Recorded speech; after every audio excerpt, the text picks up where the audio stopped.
Hello and good afternoon. Thank you so much for joining us today to hear about how NOAA's National Weather Service can improve local drought awareness and messaging.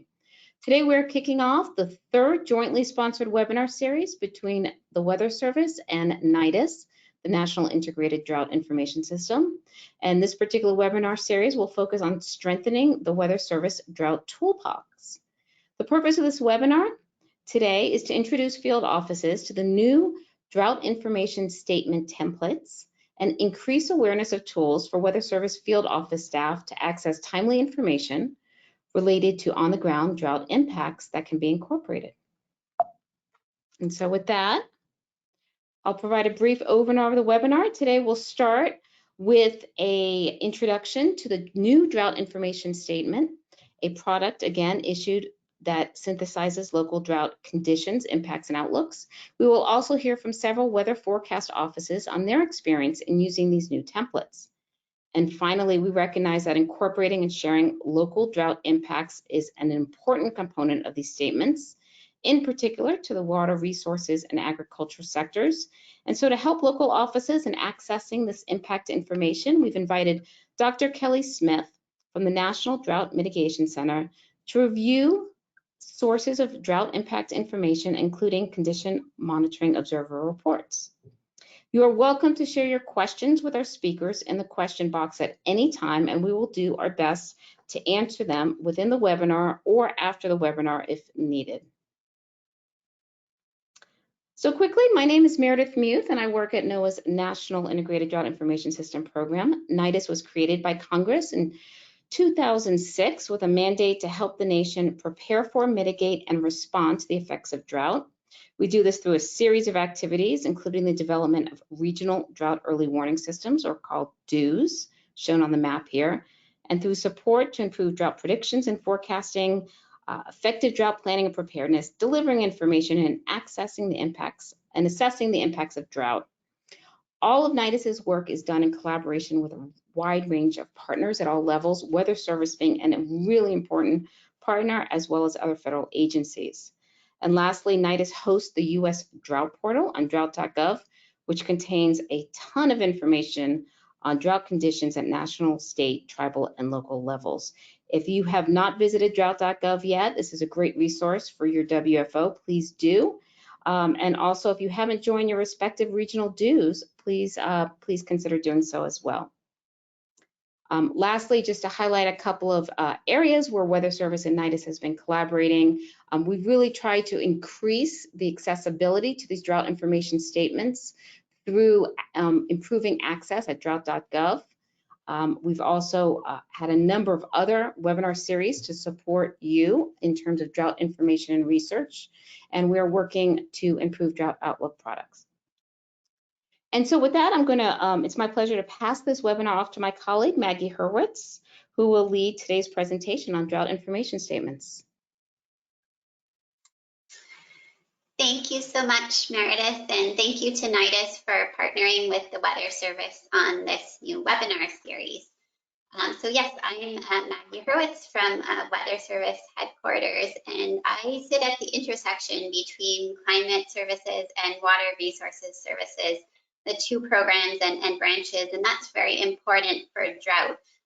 Some of you are hydrologists and some are climate services leads, and some play other roles at your WFO, and you can see that the crossover between those two programs. I'm joined by Keith White today from WFO Austin and San Antonio, and he's been an important component of this project, leading the development of the instructions and template that are going to be shared in a few moments. And he's been a lantern with us in the Climate Services branch for the past several months.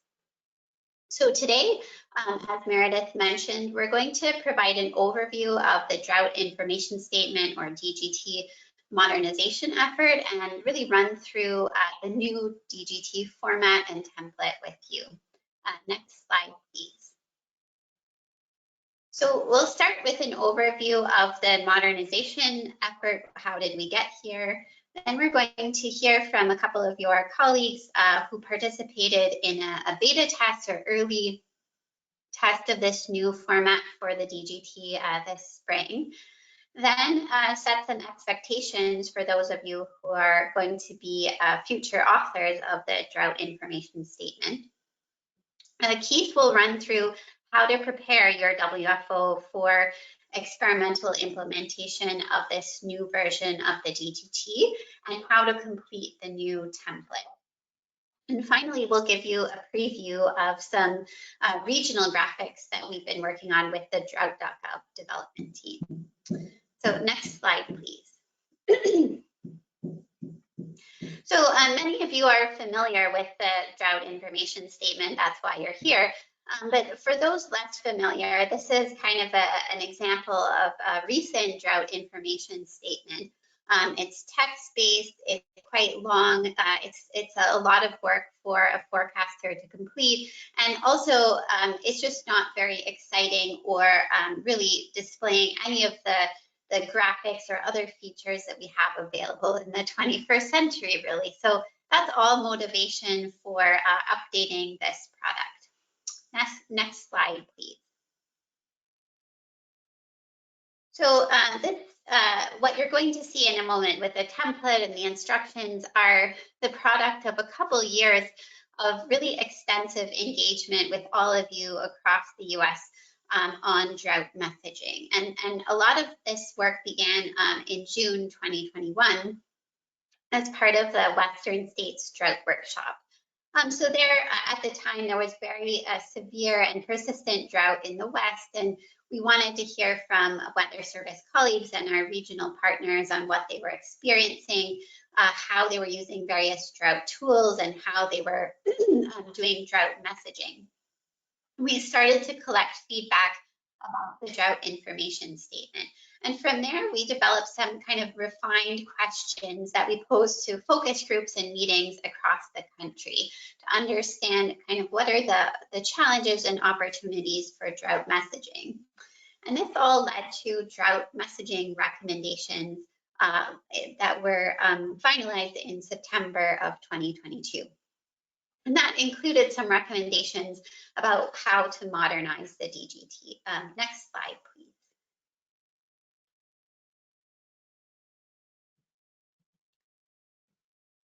I think previous slide, please. Great. So there are some aspects of the DGT that are staying the same and some that are changing. So there are two important aspects that are staying the same. The first is the issuance criteria. If you'd like to know more details, you can read the Weather Service Directive 10-1201. But basically, DGTs are required to be issued at least once a month when there's D3 drought severity in your region, according to the US Drought Monitor. DGTs can be issued, and we encourage that when there is D1 or D2 drought and or when there are important local drought impacts happening.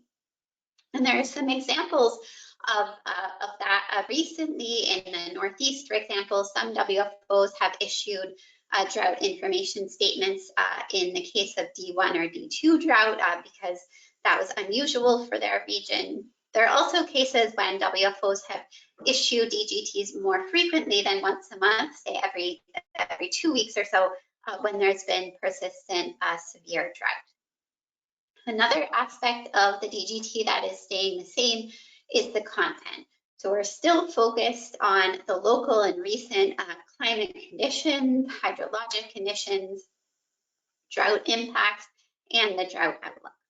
But what is changing is that we're really adding graphics and making the new product graphics forward, as you'll see in a moment. We've also developed a pre-populated template that makes, once it's set up, will make it much easier to author this product. Thirdly, we're relying on graphics and features available at drought.gov, as well as the National Drought.gov page for drought information statements that Meredith showed earlier. And finally, this new format enables collaboration between field offices. Particularly, we've targeted WFOs that have where there's a widespread drought, But given the Google Slides-based template, this actually enables RFCs to sit in on this collaboration as well. Next slide, please. So we're going to show much more in a moment, and maybe you can go forward a couple more clicks, Meredith, to show just some a preview of what this new format for the Drought Information Statement is going to look like. Again, it's very graphics forward with brief text to accompany it, and a really easy to look at format with a lot of pre-populated features that make it easier for you to produce. Next slide, please. So you can take my word for it, but what we want to do now is give a platform to a couple of your colleagues from 2 different WFOs to share their experience of using the new DGT format and template based on a beta test that we did with about 30 offices this spring. So first, we'd like to highlight Mark, who's from the Pueblo WFO in Colorado. Hello there. In the West, snowpack is a key for water resources across the area, and being able to give a graphical view of snowpack and stream flow conditions is just great in the new drought beta test that we were able to use. And just being able to highlight current snowpack from the Colorado NRCS in a graphical view, and it just gives a great way of displaying the information that was so much harder to incorporate when you were just writing in text format. So this new statement was really easy to import new graphics into the text, into the formatter that they will show you, that we use in the beta test. And like I said, it just highlights so much easier where the snowpack is the best, and then being able to see how this higher snowpack will relate to stream flow runoff, again, is key to water resources across Colorado and much of the West. So being able to use the new formatter was very simple, and I think will be a great asset to the future of drought statements. Great, thank you so much, Mark. And next, we'd like to highlight Christine, who's from WFO Salt Lake City, to share her experience. Thanks for inviting me. So, like Mark said, in the West, there's 2 things that we just came out of a very severe drought in Utah. There's 2 things that our customers and partners are very concerned about. One is we rely on the snowpack and then the resulting runoff for our entire hydrologic system. That's how we get our reservoirs full. And when we get out of that time, then we start to transition into what's the fire potential. Because we are in drought, are we going to see a very severe fire weather season? And what do we need to do to mitigate that? And so it was great that this DGT format allowed us to show things like the significant fire potential outlook, because it answers that question a lot easier in a graphical format than for me to type paragraphs of attempting to describe this same image. So I think this is going to be great for us to be able to show both our snow water equivalent, our runoff forecast, and then as we get later into the spring, what our significant wildland fire potential outlook looks like. Those are all things that are very, very valuable to our customers and partners that are concerned about drought. And so we did customize to a fair degree our beta test, where we added in some snow water equivalent charts that the Utah customers are much more familiar with. We have one that's a line graph of the Utah average SWE that comes from NRCS, I believe, and that's the one that they're very used to seeing. So we could put that into this DGT statement, and then they see what they're used to seeing. We customized some of the fire weather information and some of the other stuff that our customers and partners are just a lot more used to seeing in a specific format. And then for advice, which was, I was asked if I had any advice for our counterparts in WFOs. When you, assuming that there's not major changes, there is some customization that you have to do in the coding. It's pretty simple coding. It was very accessible to me. But as we go into that, I think there's a lot of people that can help if it seems like it's overwhelming. I think that's all I have. So thank you for letting me talk. Great, thank you so much, Christine, and to everyone from the WFOs that participated in the beta test. Your participation and feedback really helped us refine the template that we're about to show, and we ask for further feedback when you have it as well. So next, we just wanted to set expectations for all of you who are going to be authoring drought information statements in the future.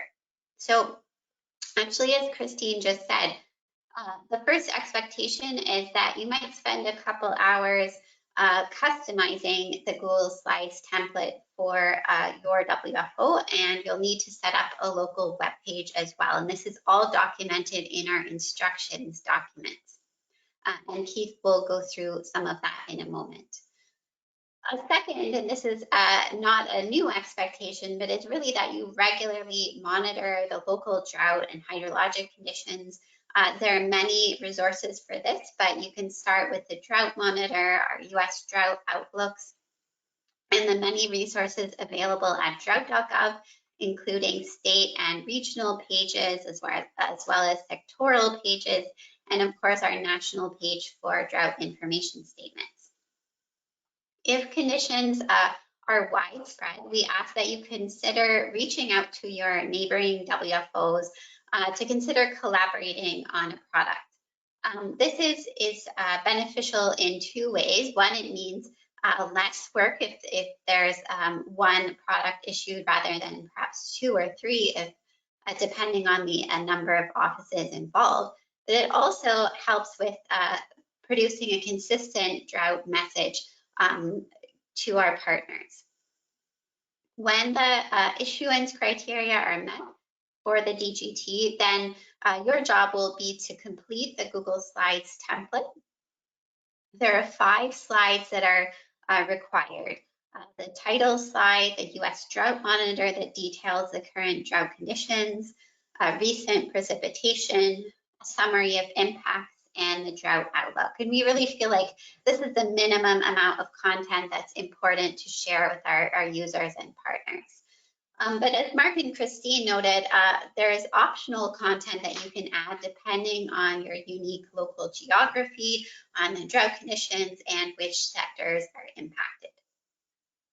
Once you complete the template, you'll produce a PDF version that will be posted to a local web page.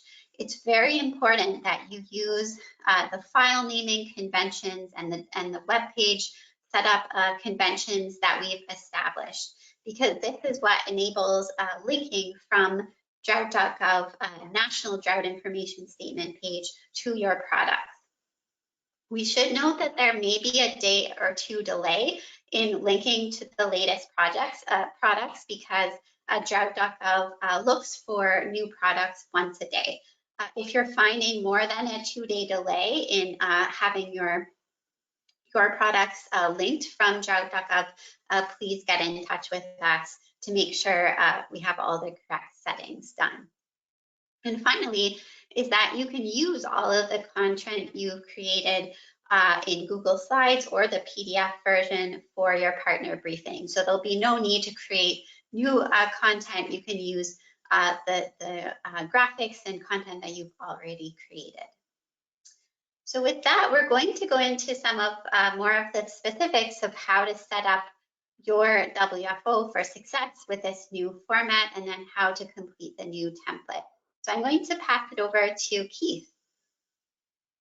Sure. Thank you very much, Maggie and Meredith, for your introductions.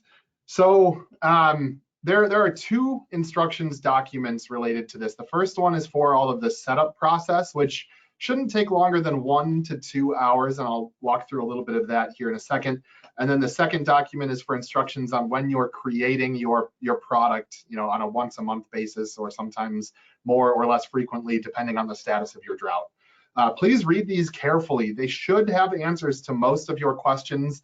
However, if there is anything that doesn't make sense or something else comes up, please do not hesitate to reach out to Maggie and to myself.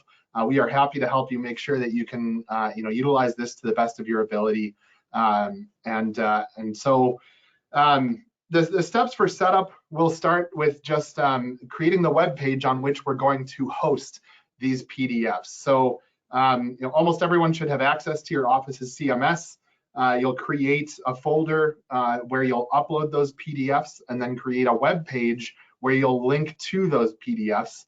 There will be a template with the HTML already pasted in for you. You'll only have to make a few small changes to that in order for it to link to your WFOs page with your 3-letter ID. The folder that will be shared with you when this begins will have a template in it, which you'll make a local copy of.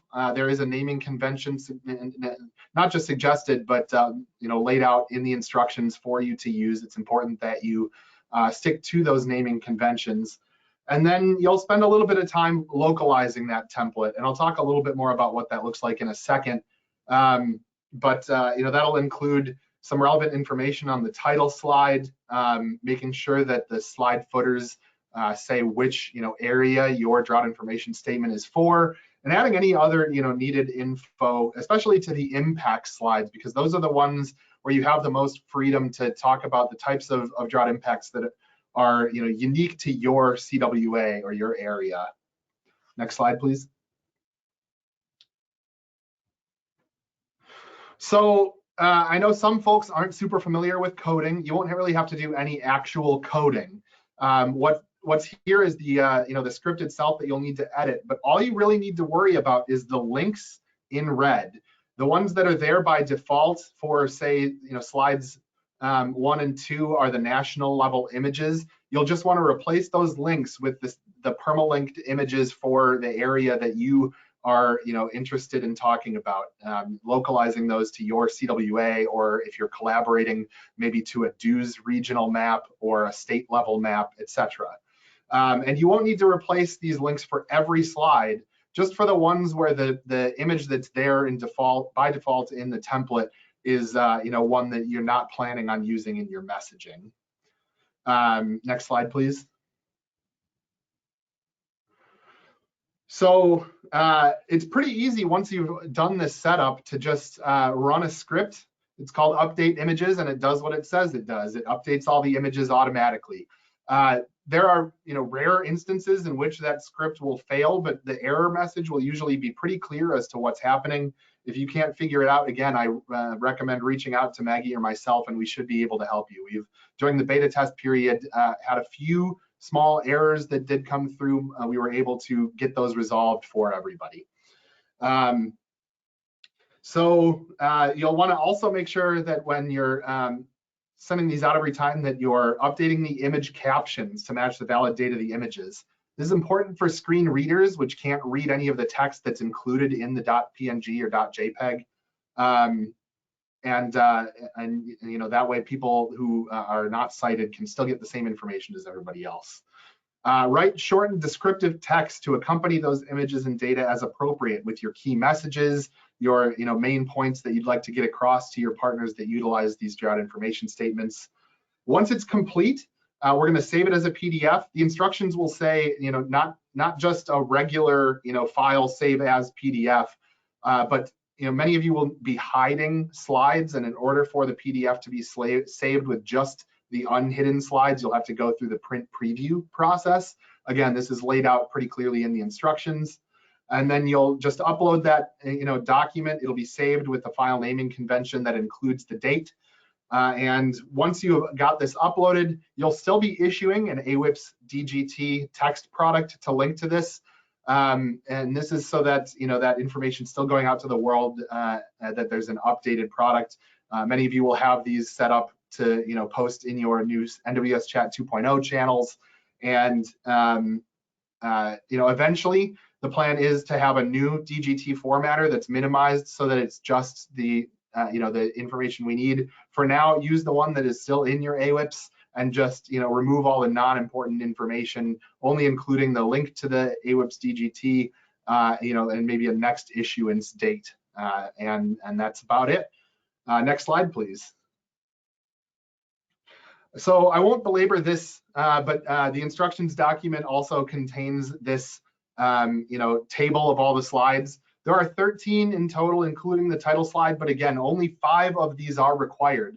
So there may be times where you're only issuing a 5-slide deck, and it would be very rare for anyone to be including all 13. Although it's certainly plausible if you are interested in including all of these different pieces of information. There's also a few notes in this table about whether or not there's the freedom to replace the the imagery that is already being used. Also, whether or not, something we're about to talk about in a few minutes, is we're working with the NIDIS team to create some more regionally specific graphics, especially for things that that currently only have national graphics or only have low resolution data sets. And then also for folks who are in OCONUS offices, we didn't want to leave you out. There are notes available for some things that may impact availability of resources for you at OCONUS offices. Next slide, please. Right, so yeah, see the instructions document for more details on this table. All right, so we're gonna run through all 13 of these slides really quickly just to kind of show you what they are and some of the things that we're asking you to replace. So here's your title slide. The 2 red boxes are the things that you should only need to edit once during your setup phase. The 3 red boxes rather, and then make sure that on that bottom line you permalink this so that it's clickable in the PDF. And then the 2 yellow boxes are places where every time you run this, you want to update the date that you're issuing it, and then the next issuance date, similar to what we have in the current text DGT. Next slide, please. So the first slide will be the U.S. Drought Monitor, obviously to give people a clear view of the latest status of the drought depiction for their area. You will not on any of these need to manually replace any of the images. If you just go into that that script, replace the links for the images that you want to replace, and then run the script, it will do that for you. So you don't need to manually delete this and copy and paste in a new one. You'll also want to link that here at the top in the subheadline. This is so that, say someone's looking at a 2 or 3 week old DGT, they can quickly, click that link and see what may have changed in between DGT issuances. And then, of course, you'll need to, edit the footer to state what area that you are doing this for. You may need to consider changing this in the case of collaborating a DGT with another office, but otherwise that should only need to be changed once. And then, all the things in the yellow boxes would be the things that need to be edited each time you issue the product. Next slide. There's also then the change maps so that people can kind of see what's happened recently. And 4 weeks is the default, but you can feel free to use other time scales for this. If your drought has changed a lot in a very short amount of time, or over a longer period, whatever the key messages that you'd like to convey, you have the freedom to utilize that time scale. And then, of course, a quick description of what people are looking at. Again, you'll be replacing this national map, both the image link in the script and the link at the top in the subheadline, so that folks can see the most recent versions. Next slide, please. All right, for precipitation, this is one of those slides that in the future, we're working to get additional imagery from the drought.gov team. Some folks may prefer to utilize AHIP's precipitation graphics, but those you can't really do permalink auto updating images. So if you choose to use something other than these HPRCC or other permalinked graphics, those would have to be done manually for the time being. Again, we are working on some additional options with the NIDIS team.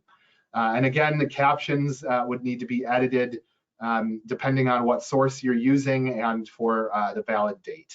Next slide, please. You're also, for some regions, going to potentially have impacts from temperature. We certainly are feeling it down here in South Central Texas.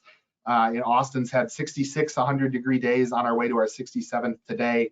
It's been extremely hot, and that has implications for the drought. It increases evaporation, etc. So if you choose to include this slide, it is available to you. But again, this is not a required slide and can be hidden in the Google Slides template. Next slide.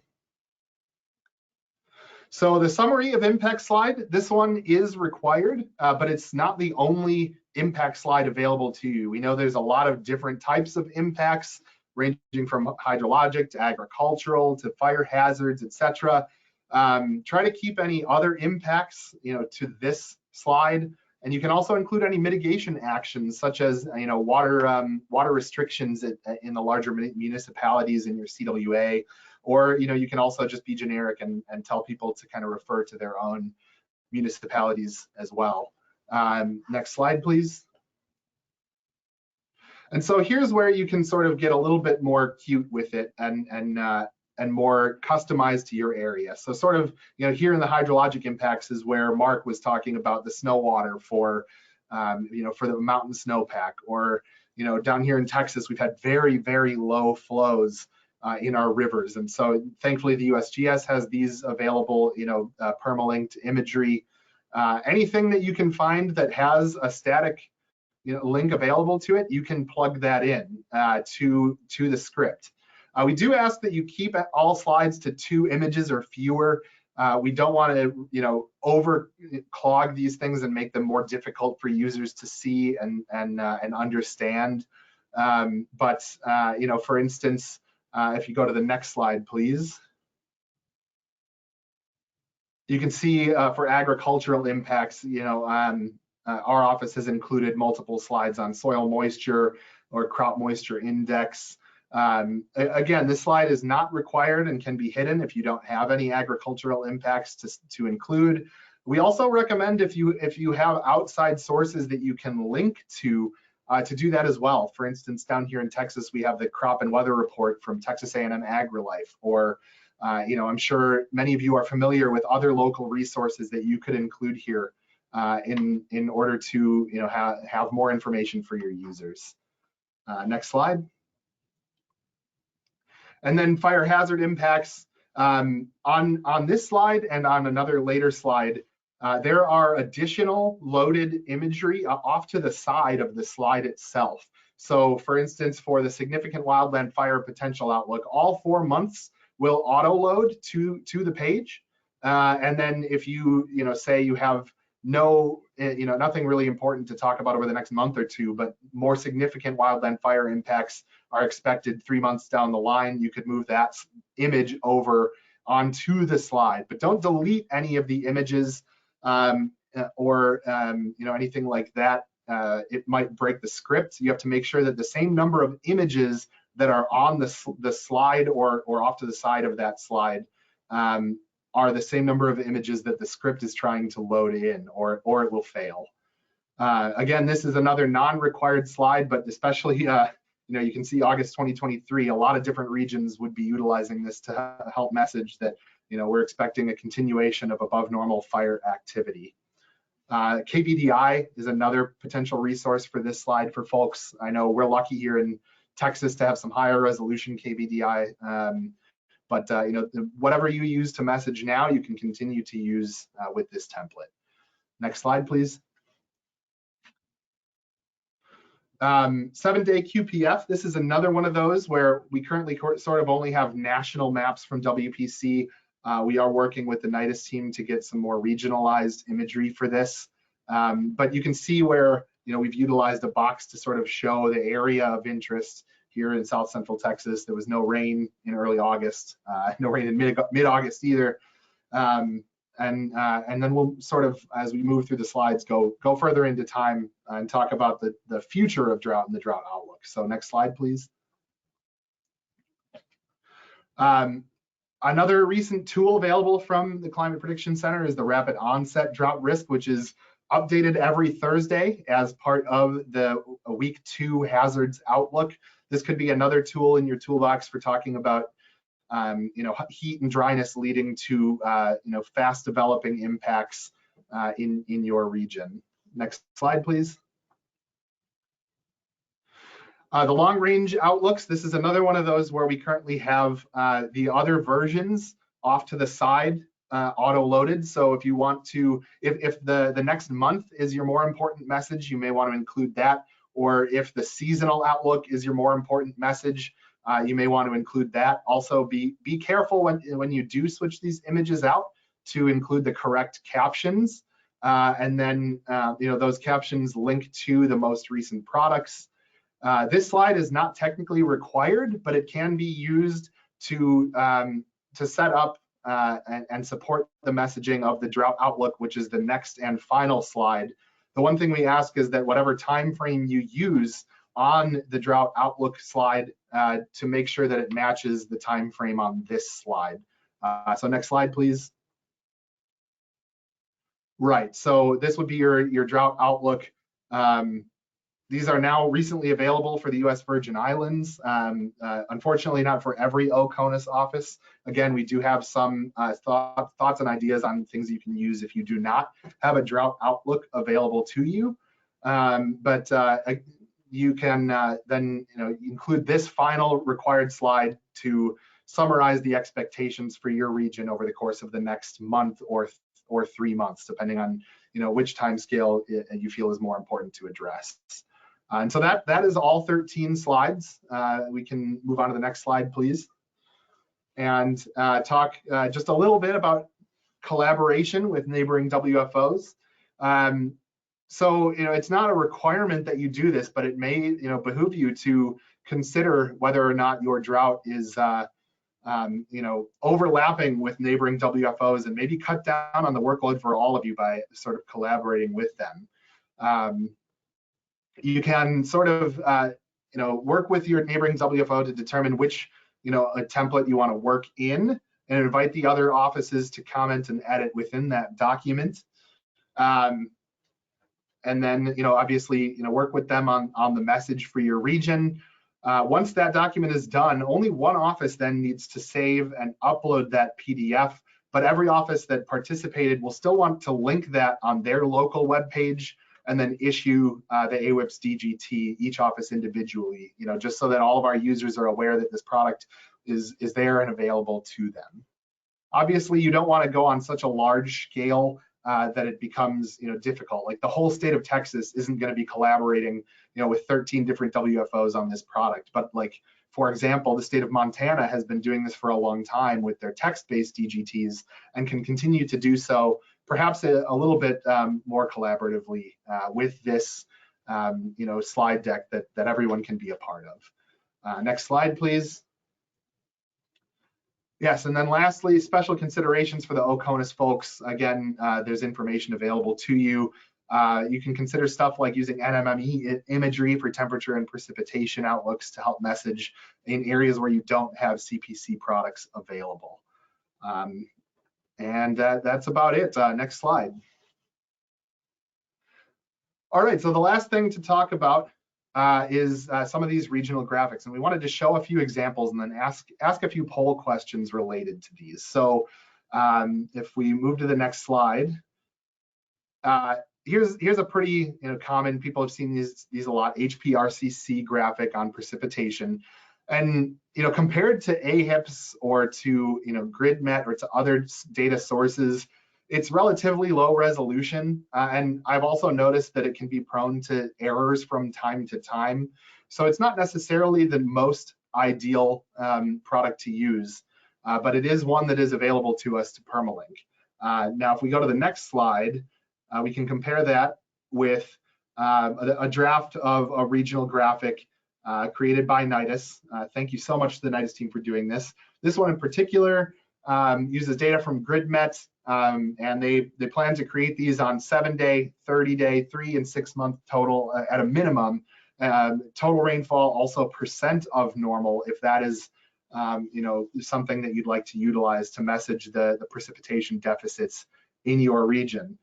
They were kind enough to include very clear WFO boundaries on these regional graphics to help you in your messaging, and have gone through several iterations with us to make sure that these are in good shape for your use once we can finalize them. Let's look at a couple more examples. Next slide. So again, the 7-day QPF graphic, we really only have this available on a national scale from WPC, but if we go to the next slide, we can see a regional version of this for the Northern Plains. Again, you can clearly see the WFO boundaries drawn on there. The state boundaries are also there, although they're a little bit in a lighter gray color rather than black. And all the information that's needed is on there, from the color table to the source for the imagery and the data valid date. And we'll do one more example for the drought outlook graphics. Again, the next slide will show a regional breakdown of this for sort of the Central Plains region. Again, this can kind of give you a little bit of a better method of messaging which parts of your CWA or your state are at risk of potentially, developing drought, or can share in the good news of potentially improving drought. So that's about it for me. Thank you very much.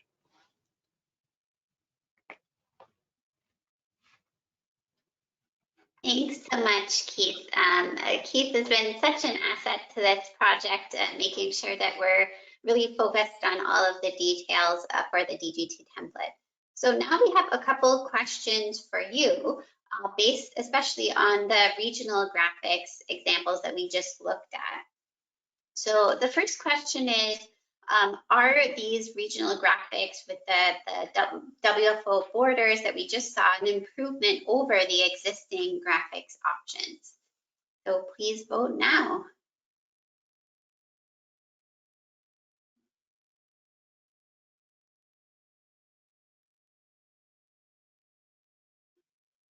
And let's give everyone maybe 10 more seconds and we'll move to the next poll question.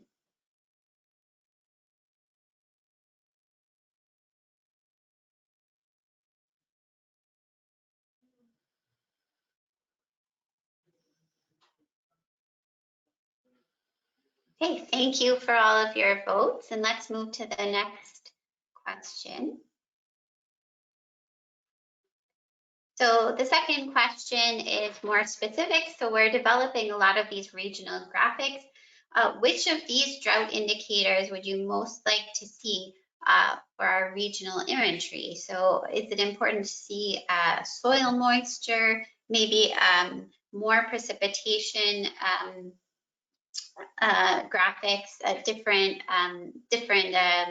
quantities, the total precipitation percent of normal at different time scales, perhaps the drought indicator blends, or perhaps something else. And we're really interested in all of your input. You can add that to the questions box, please. So just take maybe 10 more seconds to finish this poll question.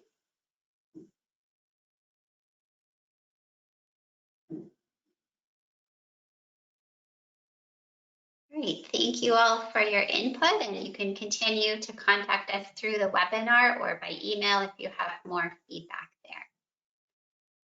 All right, let's move on to the next slide, please.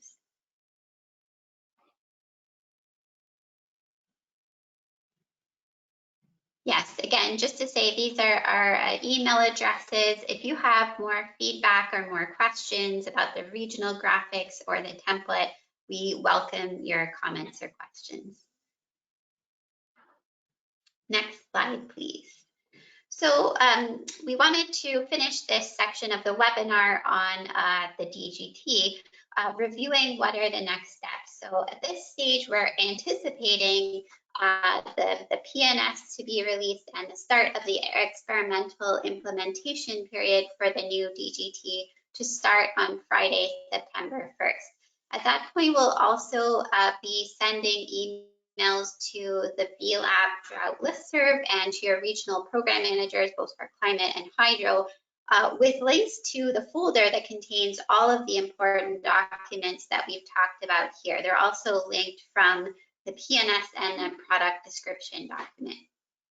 So once you get access to that folder on Friday or in September, please start by reviewing the Step 1 instructions document. That will help you set up the template and set up the local web page that you'll need to host your future products. Then please review the Step 2 instructions document as you complete your first few versions of the new DGT template. This really makes us ensure consistency across the US and compliance with policy, and makes this really most accessible to your users and partners. We, again, strongly encourage you to follow the format for the WFO webpage that you're going to create and the file naming conventions. And this is really important so that your products will link to our national page at drought.gov. Again, there may be a 1 to 2 day delay in linking to your new products, but please, again, follow those instructions carefully. Another point is that the experimental implementation period is really designed to get your feedback, both from users, which can complete the survey that's linked here, and this should be linked to all of these new WFO web pages and also to the national page at drought.gov. The survey will be available throughout the experimental comment period. If you have questions as WFO staff, please contact Keith or myself with any comments or questions. We'll try to answer your technical issues as best we can. I know that we couldn't get to all of your questions today, for example, but we're happy to do that by email or by setting up a meeting with us. And finally, please watch for updates to the DGT template. We're expecting changes to happen, especially as we add in these regional graphics from drought.gov. Just as for the folder of documents that includes the template and instructions, we're going to communicate any updates to the templates to the instruction documents themselves, as well as to the Drought Services BLAB community. So we encourage you to join that if you haven't already, and also to your regional climate and hydro program managers. So that's all for me today. Since we're short on time, I'll try to answer a few of our questions in the question box. And again, you can communicate any further comments or questions to us by email. So now I'd like to introduce Kelly Helm Smith from the National Drought Mitigation Center, who's going to talk about sources of drought impact information. And as you've already heard, this is an important component of the Drought Information Statement. So we wanted you to be as up on all the best source of information as possible. So over to you, Kelly. So much. Just to confirm, you are seeing my presentation screen, correct? Yes, correct, Kelly. Go ahead. Thank you very much. I'm going to talk about a couple of the tools that are in the Drought Impact Toolkit. They've been previously referenced today also. The Drought Impact Reporter, which is somewhat top-down. It's media reports compiled into a database and mapped, and Condition Monitoring Observer reports, which are crowdsourced. These depend on individuals at a specific point, could be their backyard, submitting observations and photos about what they're seeing. Of course, it could also be Weather Service personnel. So this is what the Drought Impact Reporter dashboard looks like now. I was so happy when ESRI dashboards became prevalent during COVID. I said, I need one of those. It's like the technology has finally caught up with our data. This is the data we've been gathering since 2005 as the nation's archive of drought impacts, the Drought Impact Reporter. And it actually is much better displayed now within the past 2 or 3 years than it was previously, thanks to the new ESRI capabilities. The default view of a dashboard, which is really great for quick filtering, is the past 90 days. You can filter, there are some other preset intervals of time. You can filter by state, county, and by the category or sector of impacts. Over on the right is where you can read the description of the impact, and there are some bar charts and timelines that appear down below in response to the filters that you impose. Just so you have a little bit better sense of what type of information gets into the Drought Impact Reporter and where it's coming from. This slide shows you there's an automated news search. Our moderator looks through that search every single day. This is Denise Gutzmer. A lot of you are probably familiar with her work on the Drought Monitor listserv. She imports them into the Drought Impact Reporter database. Then she either deletes the clippings or saves them or kind of promotes them to become an impact if there's evidence of a loss or change due to drought at a certain point in time. That's the definition of impact that we use. And then the next day, they actually appear on the Drought Impact Reporter dashboard. One of the ways we've used the information in the Drought Impact Reporter, and as I listen to this webinar, I don't know whether this will be relevant for the DGT statements, but so you're aware it's there. We've matched all the impacts in the Drought Impact Reporter through the end of last year with US Drought Monitor status, and created this interactive tool on the Drought Monitor website so that you can go in by state and by Drought Monitor category and filter to see what impacts have occurred historically for that drought category in that location. You can also filter by season, weeks in drought, by category. It's pretty powerful if you want to try to anticipate what might happen due to drought. One final thing I wanted to say to a bunch of to this particular audience, I sometimes hear from physical scientists that they are reluctant to use the impacts in the Drought Impact Reporter because they view it as anecdotal. And to me, anecdotal is a story that you overhear at a bar. The data in the Drought Impact Reporter goes through actually a couple of levels of checks and balances. There is the news gathering process. It gets reported, it gets edited, and then there's actually kind of a verification steps within the reporting and editing process that normally happen. And then there's the Denise filter too. She's a climatologist and a drought impact expert. So she's also reading these news stories and making sure that there is evidence of a drought impact. This is the same standard of evidence that historians use, that the legal community uses. I think it would be very hasty to dismiss it on the grounds that it's anecdotal, and we are able to use it analytically as presence-absence data. Did a certain level of drought trigger a drought impact? So that's my quick final take on the Drought Impact Reporter. Okay, moving on to Condition Monitoring Observer Reports, CMOR for short. They help us see more drought. These also appear on a dashboard. They are mapped on the colors on the map are a 7-point dry to wet scale. It's the same scale that CocoRa's uses, from extremely dry to extremely wet. You can read reports and see photos over on the right. There's a timeline on the bottom showing when they're submitted, and this is pretty normal that we have a lot more reports during the growing season.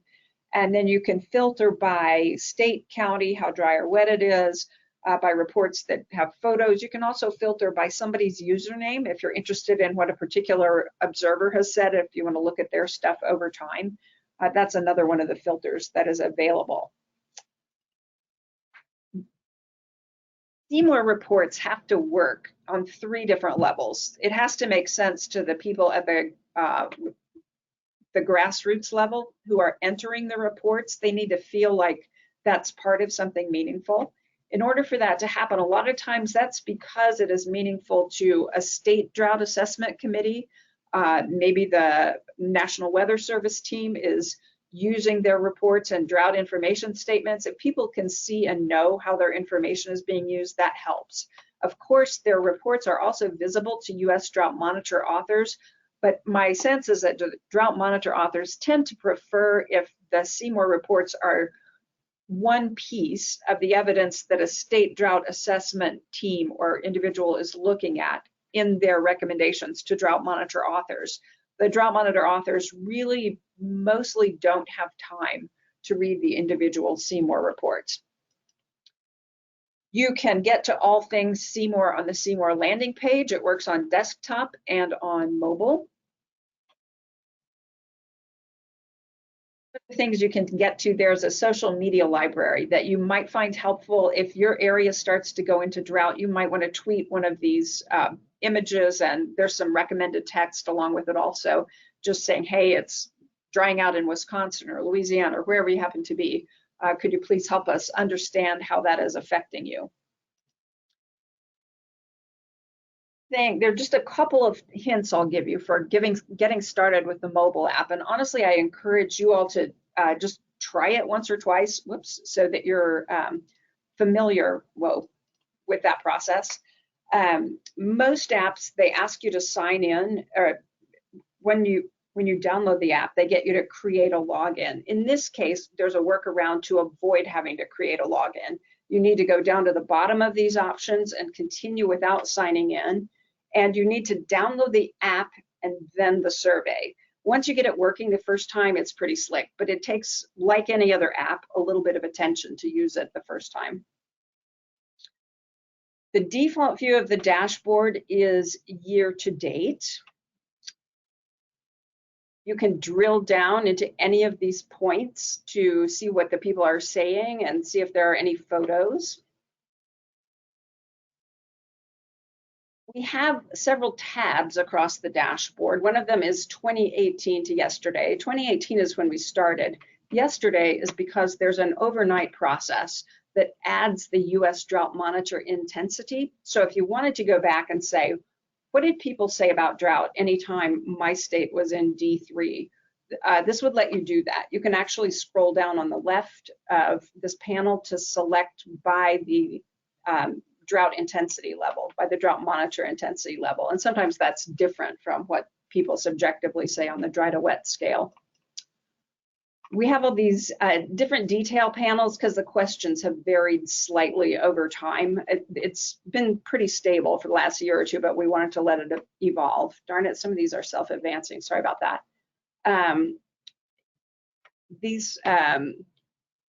The attributes table at the bottom has an options widget that lets you create your own filters and also export to CSV. So that's pretty useful. Here's what it looks like if I have filtered just for range conditions that are poor or very poor. That is possible to do.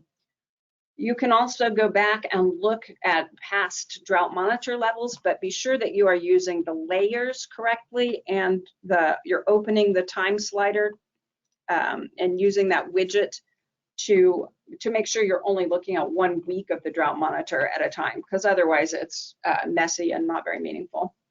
So you can use the funnel icon for more handy filters. The sector icon lets you open up impacts from any single sector. And in this case, this is what it looks like if I only want to see impacts where they've listed air quality as a problem, or dry wells is another one that people might want to look at that way. The wrench icon lets you filter, write custom filters. Like in this case, I wrote in the word wheat, and it is showing me a few reports that mentioned wheat. And that was it. I ended up going with that automated timing because it was keeping me moving at the necessary pace. All right, that's it. Thank you.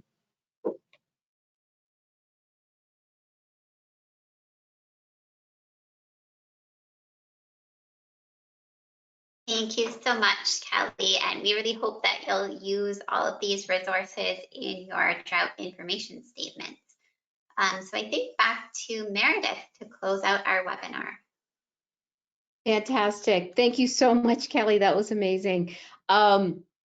Just wanted to remind you, this was just the first of a webinar series. A couple of things to look forward to is we're going to have upcoming webinars will focus on flash drought, looking at drought in a changing climate, how to identify and prioritize key indicators for your location. We heard a little bit about how each region is different and what they would like to highlight. And then finally, some guidance to helping you understand, translate, and message drought. With that, I will just again say on behalf of all the organizers and the speakers, thank you so much for joining us. The webinar recording and recap will be shared with you and posted on drought.gov. expect announcements of those future webinars coming soon. And again, if you have any other additional questions or comments related to the DGT, please direct them over to Maggie and Keith. And with that, again, thank you to our presenters. And anything else you'd like to add, Maggie? No, thank you to NIDIS for co-hosting with us. All right. Have a wonderful day. Thank you.